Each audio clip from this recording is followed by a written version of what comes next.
Tuesday, Mars Day, Aries Day, Arise Day, House of the Rising Sun Day, Man's Day, Mars Day. There we are, 4th of December, the 10th month, Novum the 9th, October the 8th, September the 7th. That would make January 11,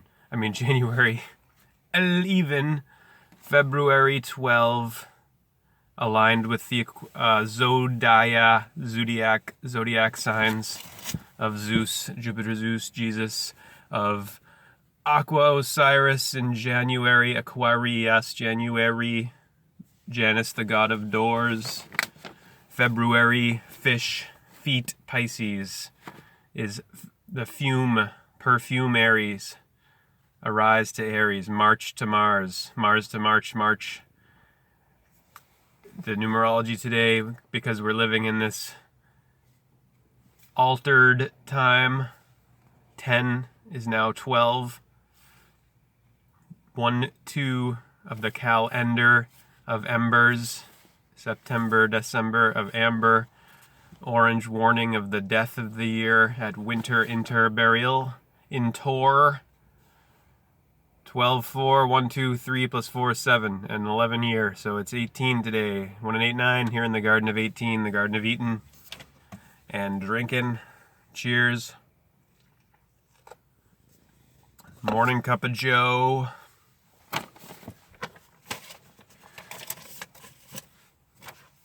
One and 8, 9, the sacred feminine. So let's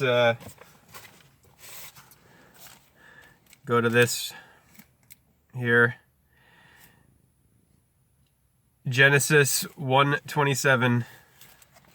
The Bible of Babylon, of Phoenician phonetics, the Torah, Pentateuch, penetration, pentagon, penthouse. 127. So if you think this God here in Genesis genetics is singular, think again. So God created man in his own image. In the image of God created him, male and female created he them. So created male and female in his image. So that means he's male and female. So why is it that he, of course, and then the other part where it's, he says he's become one of us about Adam after eating from the tree of knowledge, the forbidden fruit. Have you seen Truth Heresies, the gods, plural, of the Bible? The gods of the Bible. Christopher Lord, Truth Heresy, on YouTube, goes into all of this, how dia is two. That's what it means, as in diagonal, crossing to make the two, the division, the divine, the divide. All of the words, etymologies, and word origins of everything we ever say about God and gods is always about two. 1, 2 is letter 12, L, in our English alphabet. And this L of the Bible, L is single. When it's Hebrew L, that's God as singular. And then Elohim, which is what it is in Genesis, is plural, multiple L. And then, so our letter L from the Lamed and Lambda, beginning with L, is letter 12 in the numerological positioning. And 12, and this L is defined both as the Phoenician bull god, the Canaanite Phoenician bull god, and the Hebrew god as the Most High.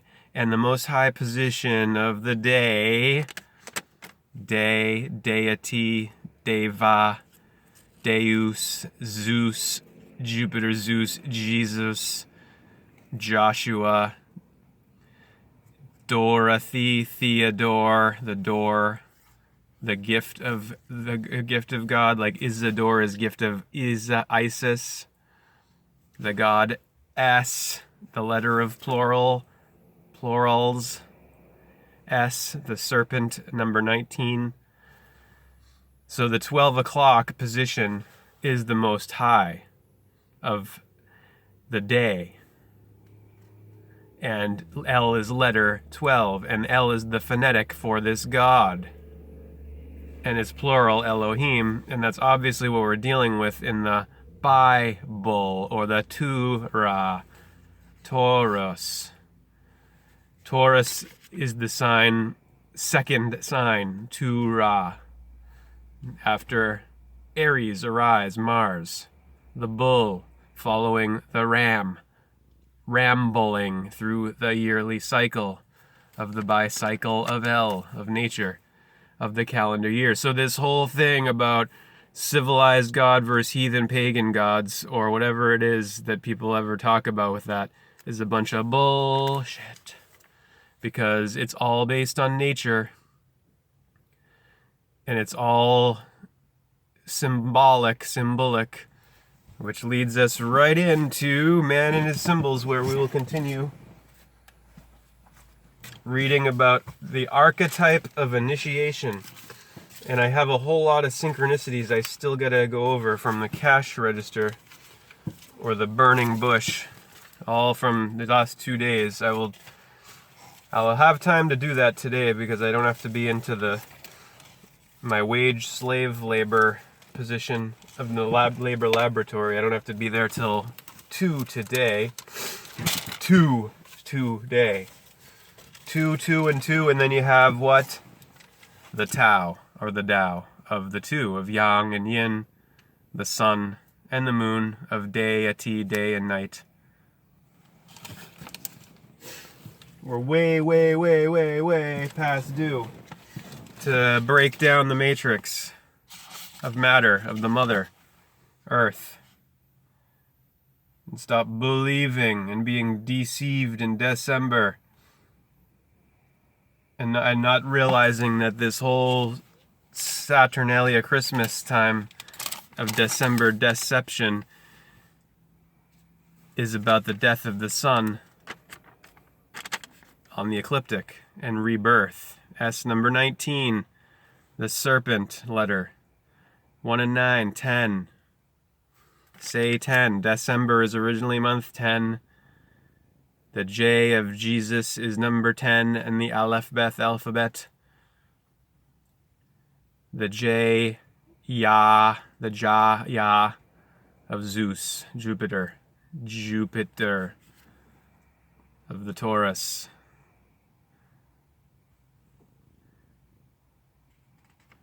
There's scant evidence for historical Jesus, and when you look at the Bible symbolically, it's quite obviously that there's no chance it's a historical document or record. Not a chance. Baal, you have Baal, watch Truth Heresies, gods of the Bible. He breaks it down very nicely. Seeing is its own right action. The owls are not what they seem.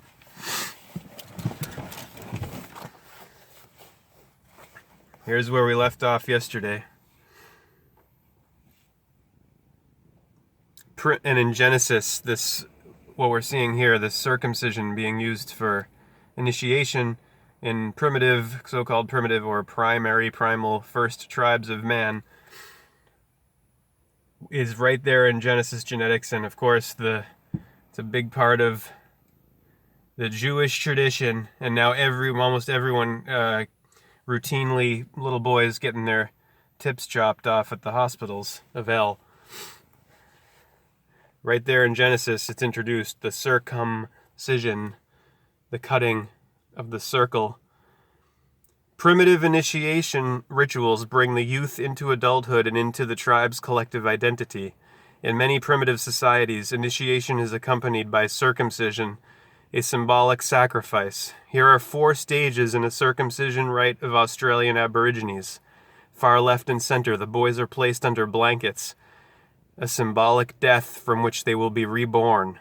Bottom, they are removed and held by the men for the actual operation.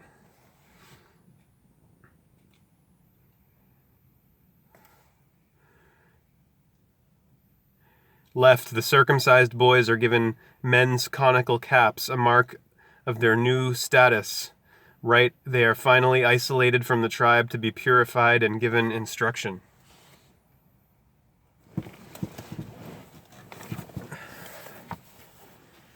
In tribal societies, it is the initiation rite that most effectively solves this problem. The ritual takes the novice back to the deepest level of original mother-child identity or ego self-identity, thus forcing him to experience a symbolic death. In other words, his identity is temporarily dismembered or dissolved in the collective unconscious. From this state, he is then ceremonially rescued by the rite of the new birth. This is the first act of true consolidation of the ego with the larger group, expressed as totem, clan, or tribe, or all 3 combined. The ritual, or the rite of El, whether it is found in tribal, groups, whether the ritual, whether it is found in tribal groups or in more complex societies, invariably insists upon this rite of death and rebirth, which provides the novice with a rite of passage from one stage of life to the next, whether it is from early childhood to later childhood, or from early to late adolescence, and from then to maturity. Initiatory events are not, of course, confined to the psychology of youth. Every new phase of development throughout an individual's life is accompanied by a repetition of the original conflict between the claims of the self and the claims of the ego, self with a capital S. In fact, this conflict may be expressed more powerfully at the period of transition from early maturity to middle age, between 35 and 40 in our society, than at any other time in life. And the transition from middle age to old age creates again the need for affirmation of the difference between the ego and the total psyche. The hero receives his last call to action in defense of ego consciousness against the approaching dissolution of life in death.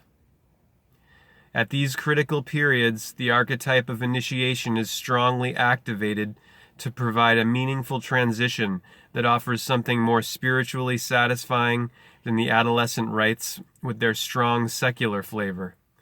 The archetypal patterns of initiation, in this religious sense, known since ancient times as quote-unquote the mysteries, are woven into the texture of all ecclesiastical rituals, requiring a special manner of worship at the time of birth, marriage, or death. As in our study of the hero myth, so in the study of initiation, we must look for examples in the subjective experiences of modern people, and especially of those who have undergone analysis. It is not surprising that there should appear in the unconscious of someone who is seeking help from a doctor specializing in psychic disorders images that duplicate the major patterns of initiation as we know them from history. Perhaps the commonest of these themes to be found in young people is the ordeal or trial of strength.